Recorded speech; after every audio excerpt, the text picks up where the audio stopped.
Bien, je vais vous parler donc de deux œuvres en fait. Un roman qui est un des premiers romans réalistes américains, McTeague de Frank Norris, et un film adapté de ce roman en 1924, un film de Eric von Stroheim. Alors ce sont deux chefs-d'œuvre qui ont, je dirais, un petit peu interpellé leur époque et qui ont secoué un peu la vision idyllique du mythe américain, de la prospérité, etc. Et qui ont aussi proposé un petit peu une réflexion sur les invariants de la condition humaine. Alors on va commencer par le roman, donc tout part de là, McTeague de Frank Norris. Alors qui est Frank Norris? Bien, Frank Norris, il est né à Chicago donc le 15 mars 1870. Alors son père, c'est ce qu'on appelle un self-made man. C'est un grossiste en bijoux, itinérant, qui gagne extrêmement bien sa vie, qui a épousé une enseignante qui a renoncé pour lui à une carrière d'actrice shakespearienne. Et donc on voit tout de suite que la polarité dans la famille de McTeague, de Frank Norris, est très forte. C'est-à-dire d'un côté le père, le business, de l'autre côté la mère et donc les intérêts esthétiques, artistiques, etc. Alors c'est évidemment le père qui permet à la famille de vivre bien, très richement, je dirais. On a une maison avec des domestiques, il y a une voiture avec cheval, etc. La maison est grande. Donc si effectivement Frank Norris va écrire dans McTeague sur la misère sociale, c'est certainement pas dans sa propre expérience qu'il prend exemple. La mère, elle s'occupe vraiment de l'esthétique de la maison et des intérêts, je dirais, artistiques et esthétiques de son fils. Elle l'emmène en Europe pour voir des galeries de peinture, des musées, etc. et ramener aussi des objets pour la maison. Alors, quand Frank Norris a 14 ans, la famille quitte Chicago pour aller à San Francisco. Là aussi, ils vivent dans un très luxueux hôtel particulier. Et dans une rue qui s'appelle Sacramento Street, pas très loin de la Polk Street, cette grande rue commerçante qui est là au début en fait, du roman McTeague.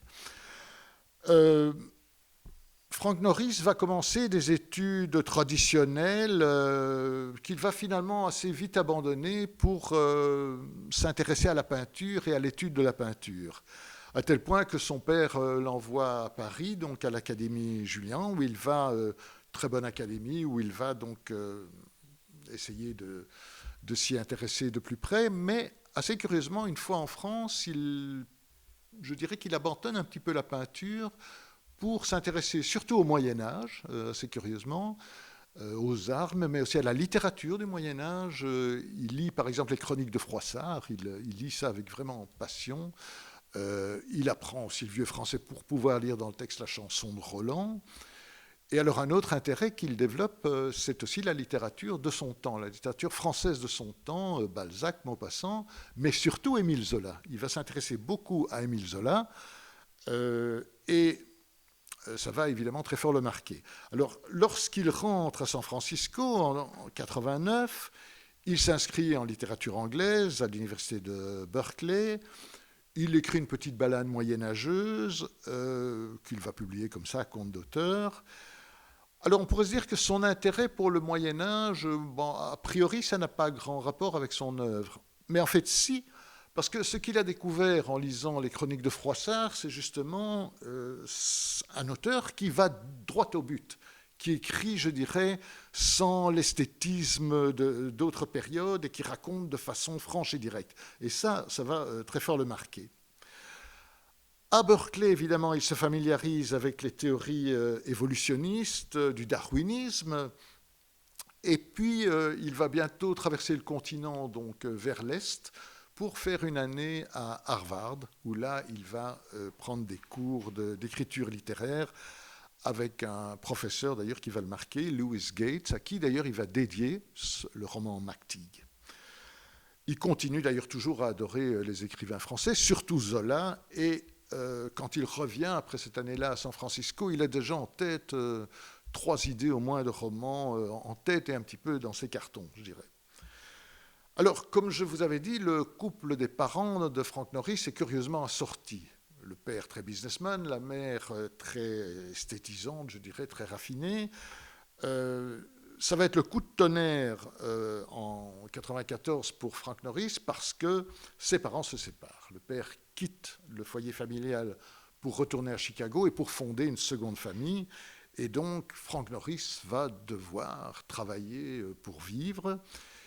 Il décide de se lancer dans le journalisme et en 1895, il travaille donc pour des revues de San Francisco. On l'envoie en Afrique du Sud parce que c'est le moment où il y a la guerre des bourgs. Il va être là comme correspondant spécial. Alors, il avait l'idée d'aller en Égypte, de faire un petit peu un tour d'Afrique, mais ça va s'arrêter là parce que lors de la guerre des bourgs, il prend un petit peu parti en étant dans les rangs des Uitlanders anglais. Il croit d'ailleurs que les Anglais vont gagner. Mais quand ce sont les bourgs qui investissent Johannesburg, on va lui donner 24 heures en fait pour quitter le territoire, pour quitter le Transvaal. En plus, il a attrapé de très mauvaises fièvres qui font qu'il va devoir être rapatrié en Amérique et il va se rétablir en Californie. Mais il est évident que ces premières fièvres vont terriblement marquer sa santé. Il aura, je dirais, des séquelles et cela va considérablement abréger sa vie puisqu'il meurt en fait à l'âge de 32 ans. Enfin, il se rétablit en Californie, dans un endroit près de la Sierra Nevada qui est près d'une mine d'or, en fait, chez un ami. Et c'est une mine d'or qu'on retrouvera d'ailleurs dans le roman McTeague. Alors, après son retour d'Afrique, donc, il travaille beaucoup pour un hebdomadaire qui s'appelle The San Francisco Wave. Il commence à publier des premières nouvelles. Donc, il parfait un peu son style avec ça, comment planter le décor, comment écrire vite, etc. Le journalisme lui a appris aussi à faire des recherches documentaires. C'est ce qu'il fera notamment pour McTeague. McTeague, donc le personnage principal, est un dentiste. Il va compulser des manuels de dentisterie, etc., pour apprendre comment on fait des bridges, des couronnes, etc. Il veut absolument donner un caractère très réaliste à son œuvre. Il décide à un certain moment de s'éloigner un peu de sa mère, donc il quitte San Francisco pour New York. Il faut dire qu'il a rencontré aussi une jeune femme qui lui plaît beaucoup, qui s'appelle Janet Black, et qu'il épousera d'ailleurs. Son journal l'envoie à ce moment-là à Cuba, parce que vient de commencer donc la guerre d'indépendance, c'est-à-dire que la guerre hispano-américaine, comme on dit, et il va aller là, de nouveau comme correspondant de guerre, il va écrire des billets du front, etc. C'est pendant qu'il est à Cuba qu'en fait son premier roman va être publié aux États-Unis. Alors je n'en parle pas parce que c'est un petit roman d'aventure. Il sait que ce roman est dans le goût de l'époque, donc il se dit je ne vais pas choquer tout de suite le public avec un roman très réaliste. Et le roman a un certain succès. D'ailleurs, il y aura un film muet avec Rudolph Valentino qui sera tiré de ce roman en question. L'année suivante, il se décide quand même à faire publier McTeague, parce que ça, c'est le roman qui vraiment lui tient à cœur. Et ça formera la première partie de la trilogie de San Francisco. Donc il écrira 3 romans, indépendants les uns des autres, qui formeront dans cette trilogie. Alors, le roman réaliste, à l'époque, n'en est qu'à ses débuts.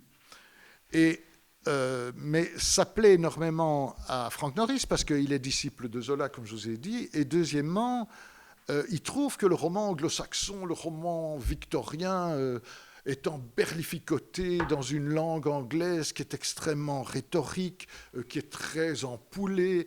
Lui, ce qu'il veut, c'est écrire vraiment une langue très directe qui rend compte de la réalité, etc.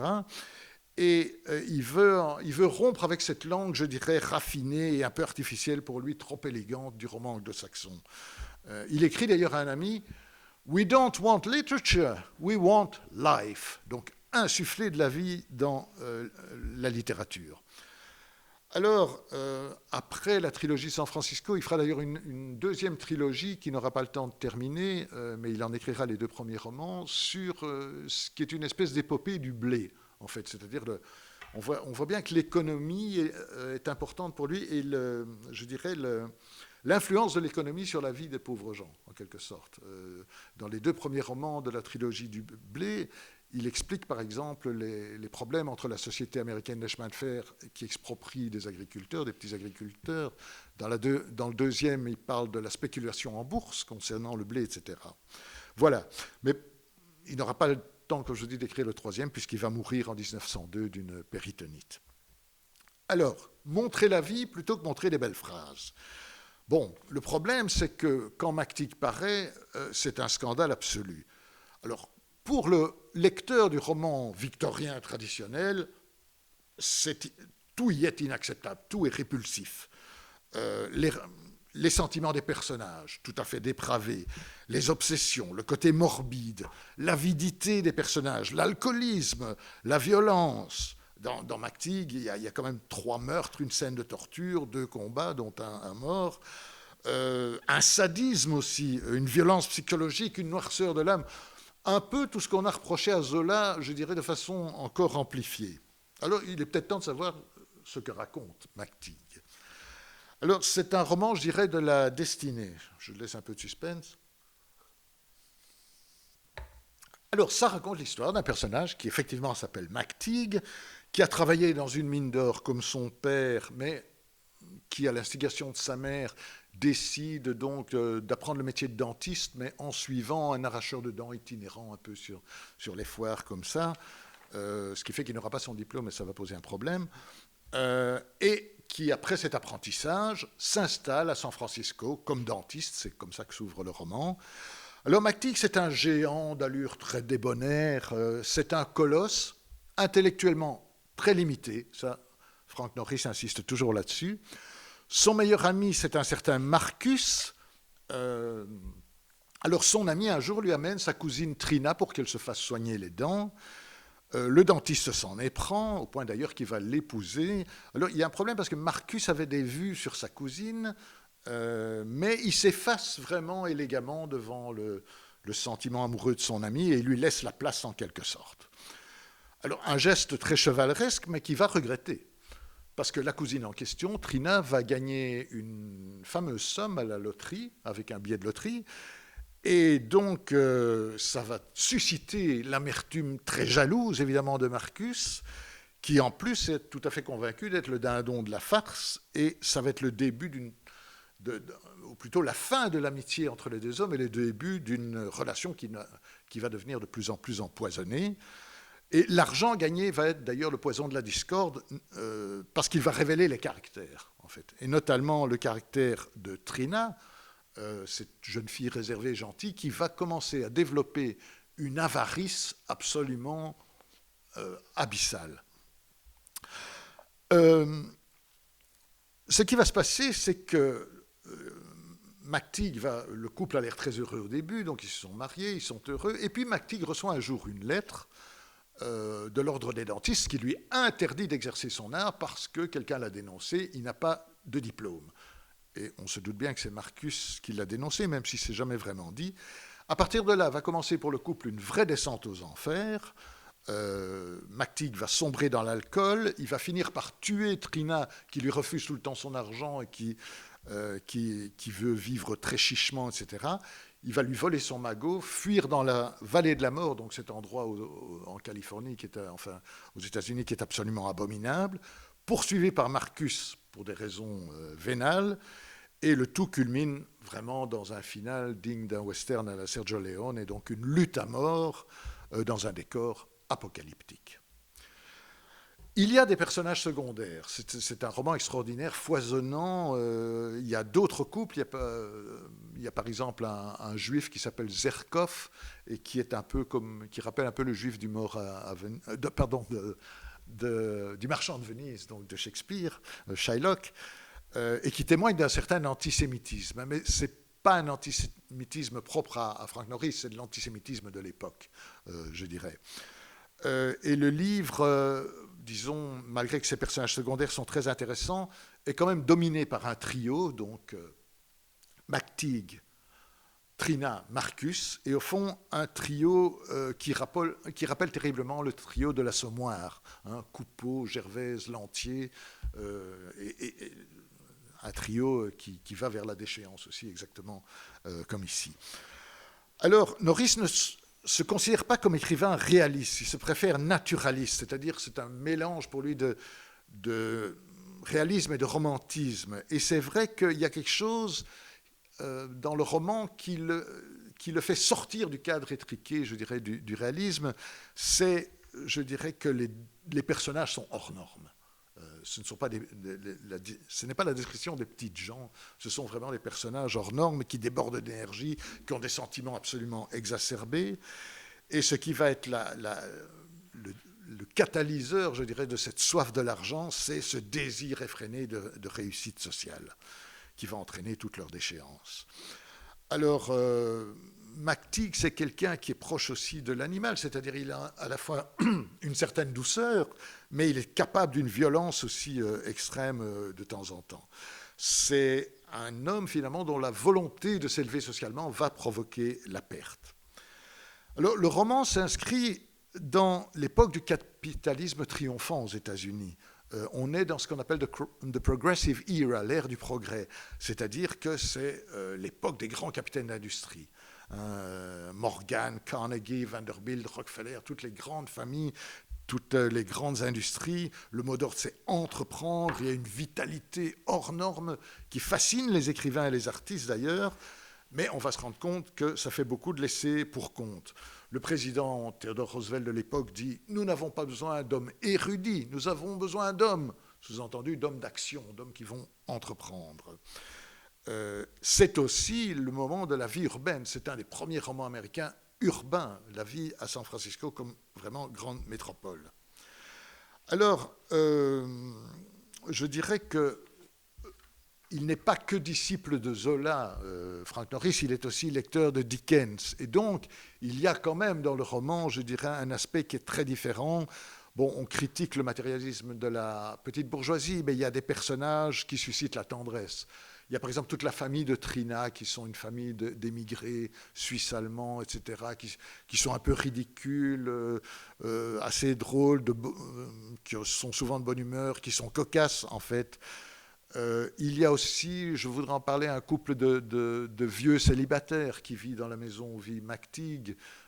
Ils vivent dans des appartements qui sont contigus et ils sont bouffés par leur timidité. Je dirais, ils n'osent pas se parler, mais ils sont tournés l'un vers l'autre de chaque côté du mur, en quelque sorte. Et ils vont d'ailleurs à la fin. C'est vraiment le contrepoint positif au couple McTeague-Trina, parce qu'ils vont, eux, justement, à la fin, braver leur timidité pour se réunir et vivre ensemble.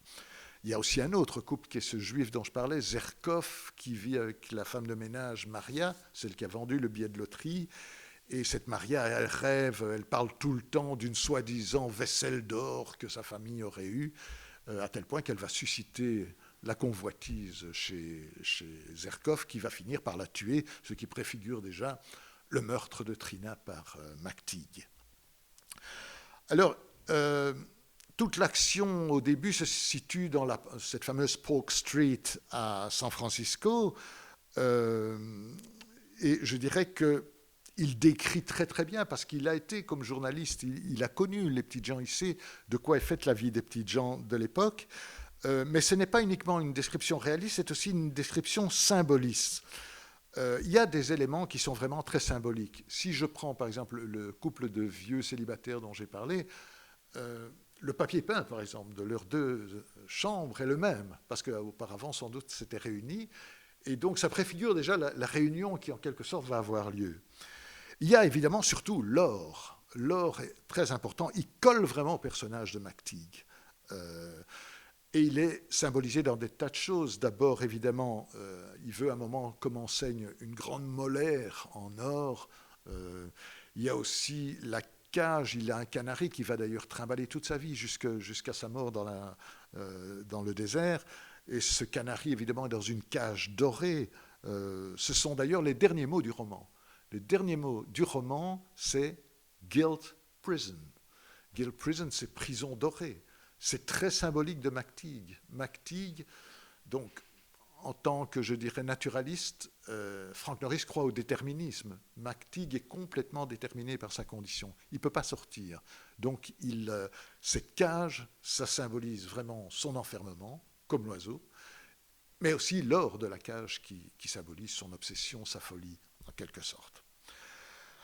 Et d'ailleurs, le roman au départ devait s'appeler The Gold Tooth, en référence justement à cette enseigne, et puis finalement il a changé.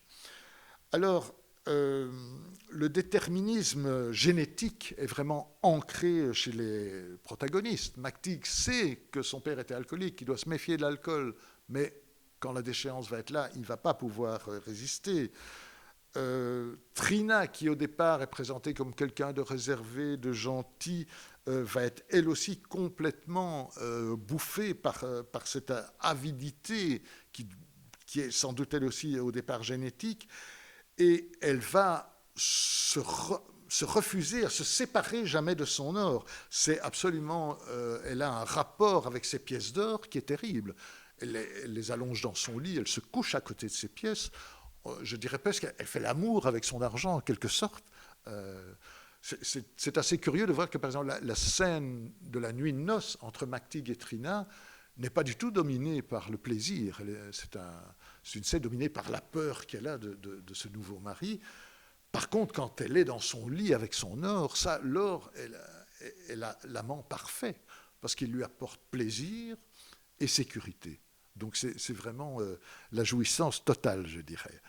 Mais en même temps, c'est cet or qui va faire qu'elle n'aura plus aucune solidarité vis-à-vis de McTeague et à qui elle reprochera tout le temps d'avoir perdu son emploi.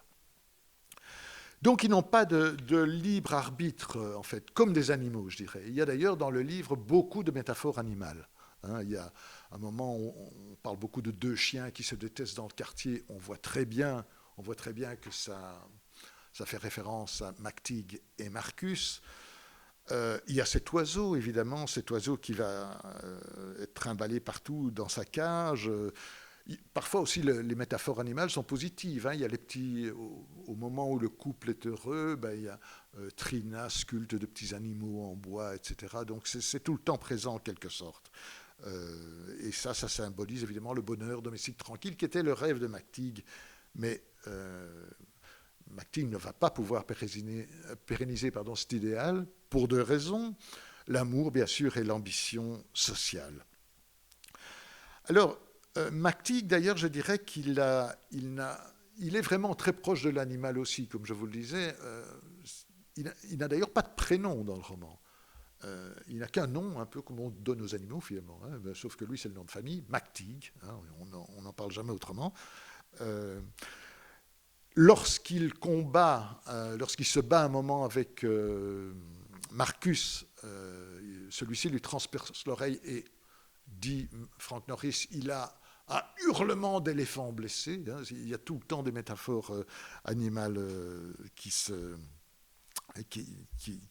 surgissent à son sujet. Il est vraiment, je vous disais, hors norme comme personnage. C'est quelqu'un qui peut mettre une boule de billard dans sa bouche, par exemple, dit Frank Norris, ou bien il peut enlever une dent, parfois à main nue, terminer l'extraction d'une dent. Donc c'est vraiment le costaud pas malin, il bégaye tout le temps, et c'est vraiment le bégaiement de sa pensée qui met les dialogues. La première fois aussi qu'on lui amène Trina, donc il doit la soigner, il l'anesthésie, comme on faisait à l'époque, et là il est pris par une pulsion terrible, et il lui colle un baiser sur la bouche, et il est effrayé parce qu'il sent l'homme et la bête se battaient en lui, je dirais, et il n'a pas pu résister à sa pulsion. Il y a évidemment la ville, je n'insisterai pas, mais il est évident que la ville est le creuset de toutes ces, du darwinisme social en quelque sorte, c'est-à-dire du struggle for life.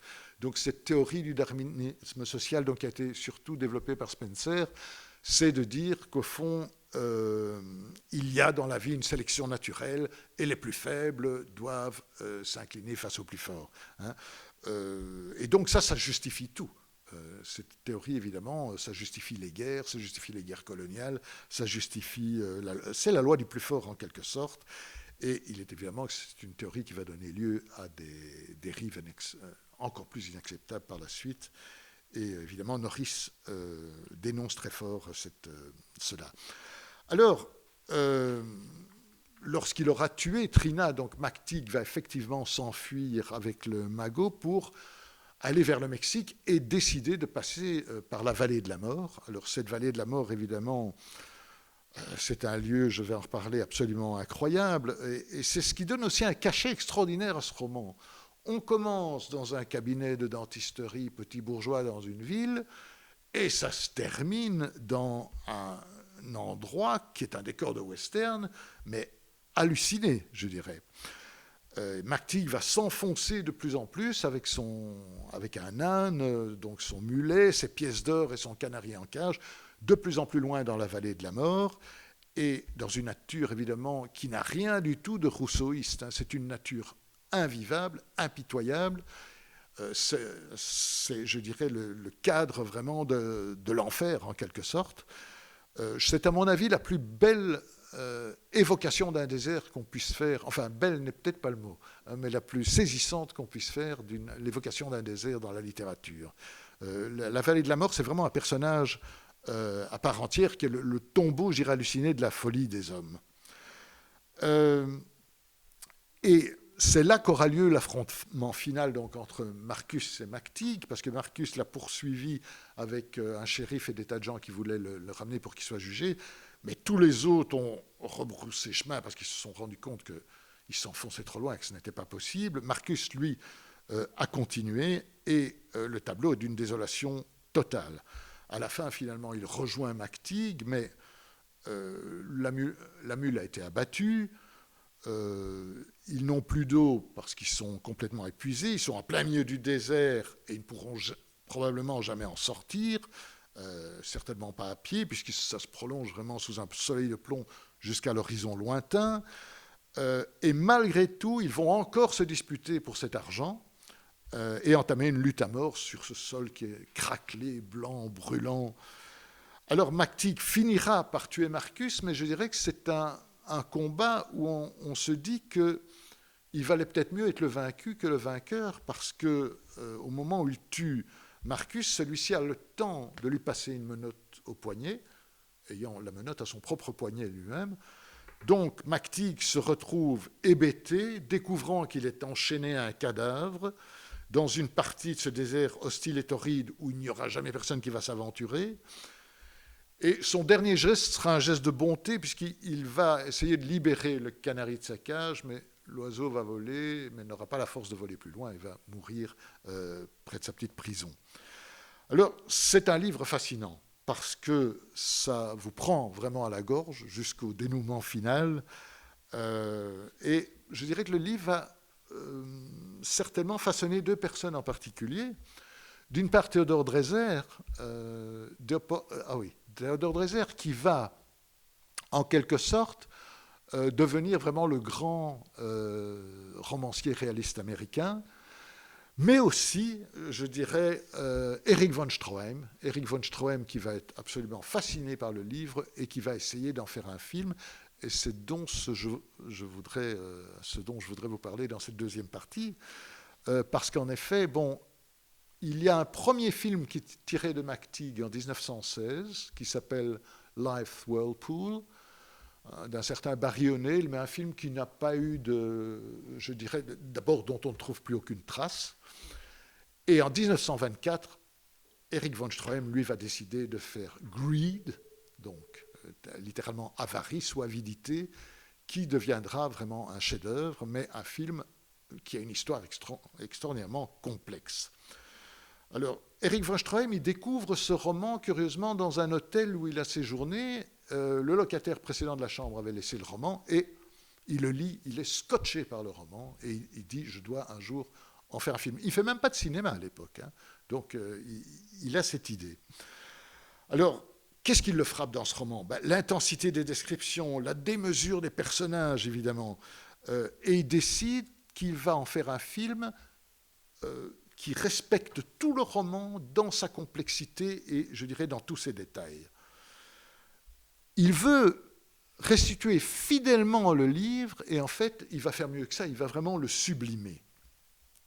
Alors, le problème, c'est qu'évidemment, il est tellement emballé par le livre qu'il va vouloir tout dire, et il va tenter l'impossible, et il va faire un film qui, au total, fera près de 9 heures à peu près. On ne connaît pas la longueur exacte, le métrage exact, ce qui évidemment est du jamais vu à l'époque dans le cinéma muet, et qui va être tourné en plus dans des conditions incroyables, épiques, et jugé impossible à montrer tel quel. Alors, 2 remarques au préalable que je voudrais faire, qui me frappent quand même. D'abord, il est assez curieux de constater que la folie des personnages du livre de McTeague semble avoir contaminé complètement Erich von Stroheim. Il est aussi obsédé par son film que les personnages par l'or dans le roman. Ensuite, alors qu'il se veut extrêmement fidèle au roman, il va en faire quelque chose de tout à fait différent en le marquant de sa patte, et on est très loin des réalisations très plates des romans réalistes qu'on a parfois au cinéma. Je crois qu'il avait compris que le roman n'était pas vraiment un roman réaliste, c'est mon intuition en tout cas, et qu'il y a il y a d'autres choses qui lui ont plu dans le roman. Il y a le fait aussi que ça se passe à San Francisco, et von Stroheim va vivre un petit peu à San Francisco. Et il y a aussi le sadisme du roman.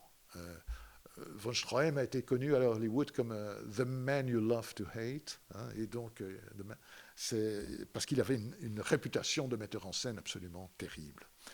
Je reviens un petit peu en arrière. Donc, von Stroheim est venu d'Autriche, donc il débarque en Amérique, il découvre ce roman, mais avant de faire du cinéma, il fait un peu tous les métiers. Il sera chanteur dans une brasserie, il sera représentant au papier tue-mouche, hein, ça ne s'invente pas. Il dit d'ailleurs que c'était dans une contrée tellement chaude que les mouches n'avaient même pas l'énergie de voler jusqu'au papier, tellement il faisait chaud. Il sera sauveteur sur le lac Tahoe, alors qu'il ne sait pas nager. Il sera professeur d'équitation, ça il fait très bien. Et finalement, il débarque à Hollywood comme cascadeur et figurant. Alors il va être sur le tournage de 2 films de Griffith, qui est évidemment le grand metteur en scène à l'époque, Intolérance et Naissance d'une nation. Et il va s'y faire tellement remarquer que Griffith va le prendre comme un de ses assistants. Il va donc apprendre le métier de cinéaste avec Griffith. Il deviendra rapidement, donc il travaille pour les studios Universal, il va devenir rapidement un des principaux metteurs en scène d'Universal au temps du muet. On va lui confier la réalisation de différents films qu'il aura, son premier film c'est Blind Husbands, Mari aveugle, et ça va être succès sur succès. Donc on lui pardonne un petit peu ses foucades, son caractère. En plus, il apporte quelque chose de très européen que n'ont pas les réalisateurs américains de l'époque. Une espèce de touche un peu viennoise comme ça, qu'ont apporté par la suite Lubitsch, par exemple, et aussi Billy Wilder. Alors, lorsqu'il est, il est donc un metteur en scène reconnu chez Universal, mais il s'est fait une réputation controversée parce que même si on reconnaît qu'il est talentueux, perfectionniste, il a aussi de gros défauts. Il est dictatorial, il est capricieux et surtout, il a du mal à terminer ses films et il a surtout du mal à respecter les budgets. Et ça, pour Hollywood, évidemment, c'est très embêtant. Tant qu'il fait de l'argent, ça va, mais quand même. Mais il est dans la démesure totale. Par exemple, pour le film Foolish Wives, le budget initial va être multiplié par 5. Il fait construire dans le parc des studios d'Universal, il fait reconstituer la place centrale de Monte-Carlo. Il y aura 14 000 figurants. Il tourne de nuit avec des éclairages très coûteux, des scènes qui sont censées se dérouler la journée. Alors on lui dit, mais enfin... On lui dit, c'est abominable, c'est extrêmement cher. Oui, mais je veux pouvoir contrôler la lumière. Bon, il y a une logique artistique, hein, c'est pas juste du caprice. Alors, pour un pot de caviar, par exemple, il exige que ce soit du vrai caviar dans les pots. Il dit, etc. Tout ça coûte évidemment très cher, à tel point que dans le cas du film Foolish Wives, Hollywood va prendre ça comme publicité. Et il y aura à Times Square un panneau, vous savez, ces panneaux défilants qu'on voit, où on va montrer les augmentations du budget du film, l'évolution, je dirais, du coût du film, et ça deviendra un argument publicitaire pour dire quel film ça va être avec un budget pareil. Évidemment, il se dispute avec beaucoup de gens, à un tel point qu'à un certain moment, Universal engage un jeune assistant de production de 22 ans, qui sera un peu le Wonder Boy des studios Universal à l'époque, un certain Irving Thalberg, qui va pas du tout s'entendre avec von Stroheim et qui, après une série de conflits homériques, aura sa peau et il doit dégager d'Universal. Mais enfin, ce n'est pas le problème, il a sa réputation, il a ce projet de Greed en tête et il signe un contrat avec une société indépendante, Goldwyn Pictures, qui lui dit « OK pour votre projet de Greed, etc. » Pas de chance, Goldwyn Pictures s'associe avec Louis Mayer pour devenir la Metro-Goldwyn-Mayer. Et qui est-ce qu'ils engagent? Irving Thalberg d'Universal pour devenir donc s'occuper des productions. Alors, lui qui trouvait déjà que les tournages duraient trop longtemps chez Universal, vous imaginez bien qu'un film de 10 heures, à peu près, ça ne lui plaît pas du tout. Et donc, on va avoir ce combat entre un homme qui est vraiment obsédé par son ambition artistique, son film, et un système, je dirais, qui, lui, pense surtout au box-office, évidemment. Alors, le tournage, évidemment, va être dantesque. Le tournage de Greed est absolument atroce. Le nombre de scènes à faire montre qu'il y a eu des hésitations tout le temps.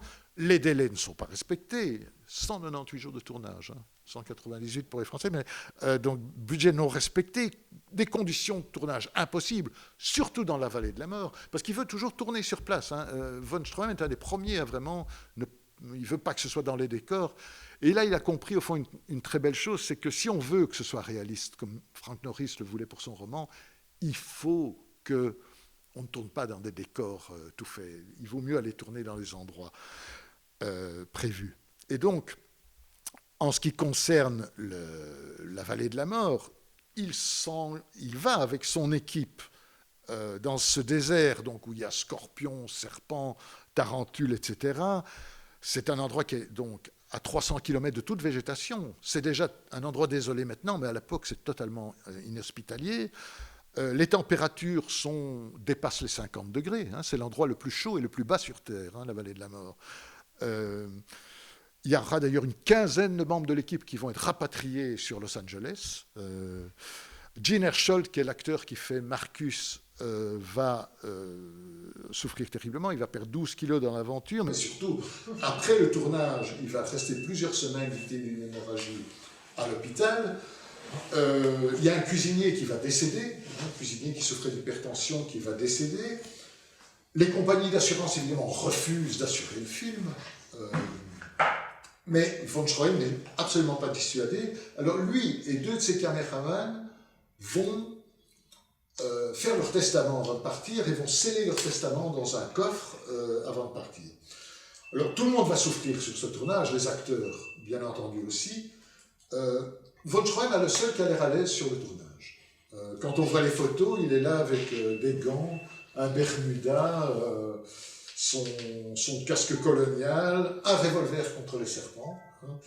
Mais voilà, alors, même les nuits ne sont pas fraîches. À 2h du matin, il fait déjà 32 degrés dans la vallée de la mort. Donc, vous imaginez, il y a une navette qui est organisée, donc la ville la plus proche est à plus de 150 km. Donc, on vient approvisionner l'équipe en eau et on évacue aussi tous les malheureux qui ne supportent plus le tournage. Alors, Erich von Stroheim, il veut toujours, je vous disais, tourner en décor réel. C'est aussi le cas à San Francisco. Donc les scènes qui se passent à San Francisco, en fait, Frank Norris avait pris son roman à partir d'un fait divers, d'un meurtre qui avait eu lieu, donc, et que lui transforme dans le meurtre de Trina Parmactig. Eh bien, il va tourner dans l'endroit, dans l'immeuble où ça s'est passé. Et il demande d'ailleurs aux acteurs, même quand ils ne sont pas sur le tournage, de rester dans les bâtiments, de loger là pour s'imprégner de l'atmosphère, etc. Donc il y a vraiment quelque chose de très particulier. Mais pour lui, ce réalisme fait passer le côté invraisemblable de l'histoire, en quelque sorte. Alors, il franchit parfois les limites du raisonnable, déjà dans les exemples que je vous ai donnés, mais par exemple, pour une scène qui se passe dans la mine, on lui dit, mais vous pouvez descendre à 50 mètres, c'est la même chose. Non, il veut descendre à 900 mètres. Donc on descend à 900 mètres, alors que c'est absolument pas nécessaire.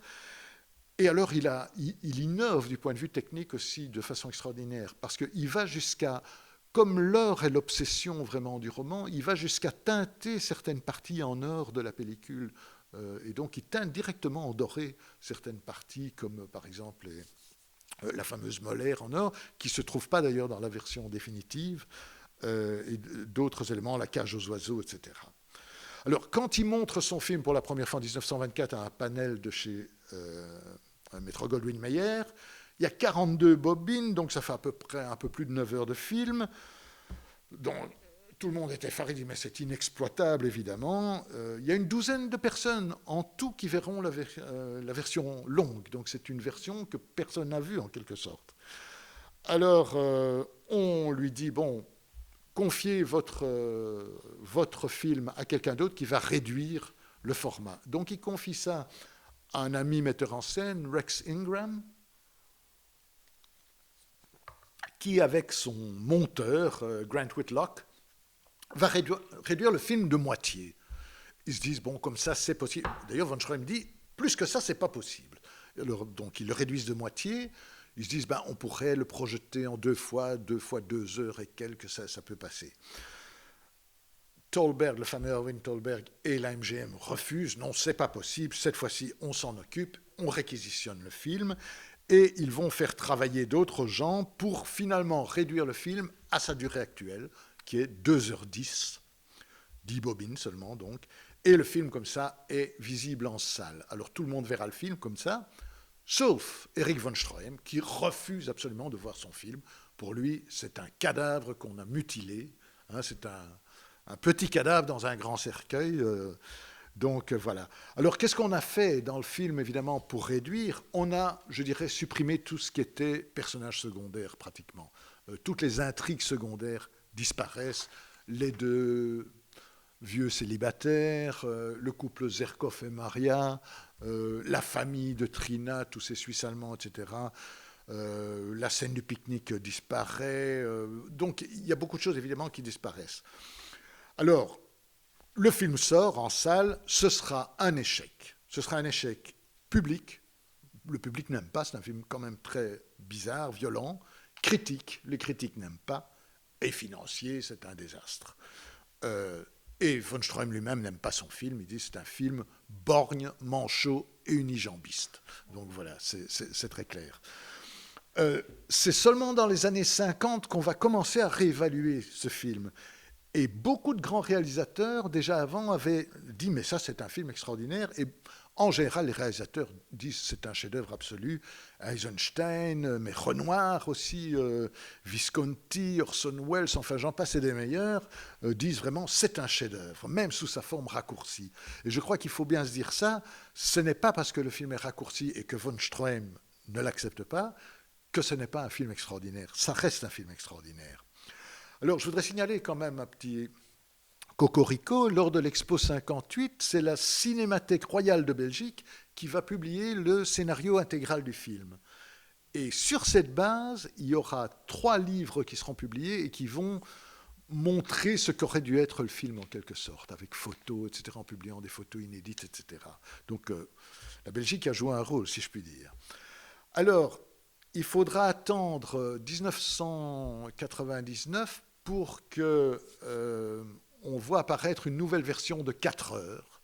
Mais attention, 4 heures, donc les 2h10 du film, plus des photogrammes, c'est-à-dire des images fixes du film pour essayer de montrer sur écran ce que von Stroheim avait voulu faire. Alors c'est un travail vraiment de bénédictin, mais un document très hybride finalement, mais pour essayer de mieux comprendre en quelque sorte son projet. Et on revoit là des photos de la Grande Molaire, des photos des autres personnages, etc.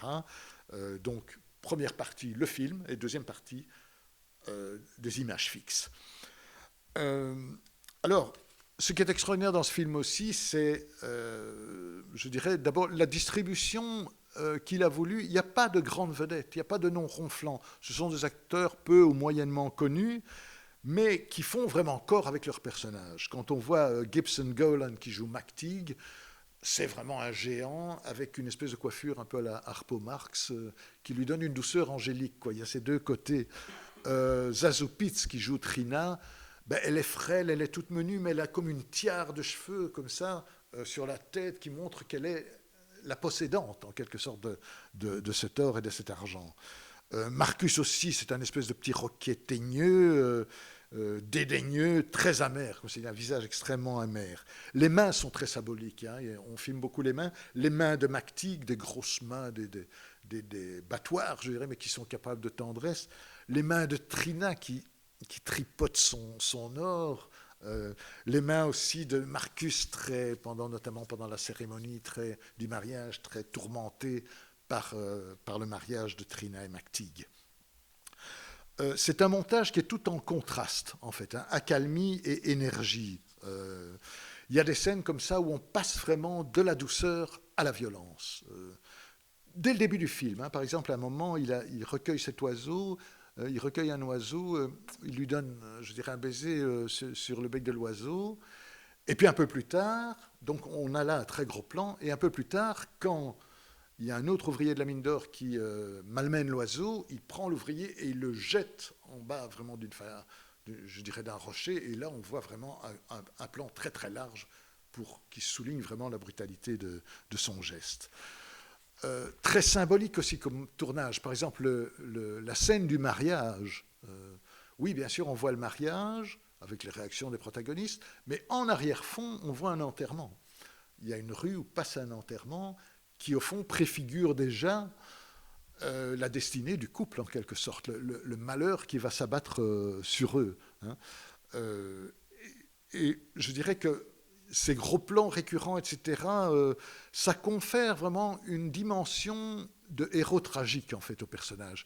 On n'est pas dans le petit réalisme. C'est vraiment une tragédie, je dirais, presque à la grecque, en quelque sorte. Alors, autre caractéristique du film, c'est que tout, évidemment, est énorme. On est au moment où les États-Unis se développent le plus. C'est la naissance des grands trusts. Et donc, ça, c'est très bien montré aussi. L'avidité des personnages quand ils mangent, par exemple. On voit ces mandibules en action, etc. C'est vraiment... Tout y est absolument énorme. Il y a... Je dirais que von Stroheim a vraiment réinventé un langage artistique pour le cinéma, une grammaire, je dirais, du cinéma, notamment par le biais des métaphores. Par exemple, quand ils reçoivent la lettre qui annonce qu'il ne peut plus exercer sa profession de dentiste, on ne voit pas la personne qui apporte la lettre. On voit une lettre glissée par la porte, comme si c'était un peu le destin, en quelque sorte, qui vient leur lancer ça. Et en plus... il ne dit jamais que Marcus a dénoncé, mais qu'est-ce qu'on voit? On voit deux oiseaux en cage, qui sont bien le symbole du couple Trina-McTeague, et on voit un chat qui se jette dessus et qui disparaît aussi vite que Marcus a disparu de leur vie, en quelque sorte. La mort aussi est terrible. Le combat final dans la vallée de la mort est absolument terrible. On a filmé, je crois que c'est la fin la plus atroce qu'on ait pu filmer à l'époque. Ça a été terrible, je vous disais, pour les acteurs, parce que von Stroheim les a fait vraiment ramper sur le sol qui était brûlant, etc. Et il leur disait d'ailleurs, donc quand ils devaient se battre, pour qu'ils se battent vraiment de façon très réaliste et très dure, il leur disait « Fight, fight, try to hate each other as you both hate me ». Vous savez de quoi il parlait, hein, donc effectivement. Voilà, alors on ne saura jamais ce que le film aurait donné s'il avait pu tenir la longueur prévue. Je dirais que les ciseaux de la MGM ont été plus efficaces et plus redoutables que les rapaces du désert, mais dans un souci louable, je dirais. Alors j'aurais une dernière pensée pour les acteurs qui finalement figurent dans les photogrammes, mais ne figurent plus dans le film court, je dirais. Et je voudrais terminer en parlant du paradoxe vraiment qu'est ce film, puisque c'est un film tronqué et renié par son auteur, mais qui est un vrai chef-d'œuvre. C'est un film complet qu'on se retrouve finalement sous la forme la plus complète, sous forme de livre, ce qui est quand même curieux. Donc c'est un livre qui est devenu un film, puis qui est redevenu un livre. Et alors c'est un réalisateur quand même curieux. il est finalement ruiné par sa prodigalité, par son côté dépensier, alors qu'il fait un film sur l'avarice. Donc c'est quelque chose... Je dirais que toute sa vie, Erich von Stroheim aura été un paradoxe vivant, mais pour la plus grande gloire du cinéma. Voilà, je vous remercie.